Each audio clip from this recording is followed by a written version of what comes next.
ઉમરગામ તાલુકાના સરીગામ જીઆઈડીસી હદ વિસ્તારમાં મેડિકલ વેસ્ટ ટેબ્લેટનો જથ્થો મળી આવતા ખળભળાટ મચી જવા પામી છે।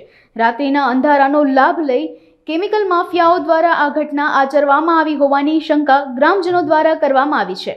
ઉપરોક્ત ઘટના સરીગામ અને પાંગેપાડાના જાગૃત નાગરિક દ્વારા સરીગામ જીપીસીપીના અધિકારીઓને ઘટના અંગેની જાણકારી આપવામાં આવી હતી।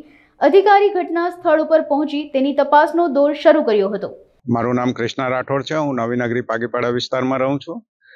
સવારે મેં મારી દુકાને જતા વખતે આશરે લગભગ 9 સવા 9 વચ્ચે અમારા રસ્તા આ જ રસ્તેથી જવાનું થાય છે।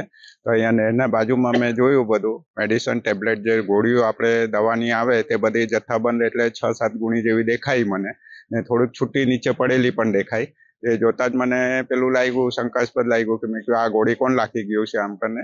એ બાબતે મેં તરત જ જીપીસીબીને જાણ કરી ને તેના માટેની કાર્યવાહી કરવા માટે કીધું કે આ રીતના છે આ વસ્તુ। હવે જે આ વસ્તુ ગમે તે કંપનીઓ દ્વારા કે કોના દ્વારા ઠાલવવામાં આવી છે એની ખરેખર તપાસ થવી જોઈએ ને આ પર્યાવરણ માટે ને માનવ જીવન માટે પણ દુઃખકારક છે કે તકલીફવાળી વસ્તુ છે એના માટે।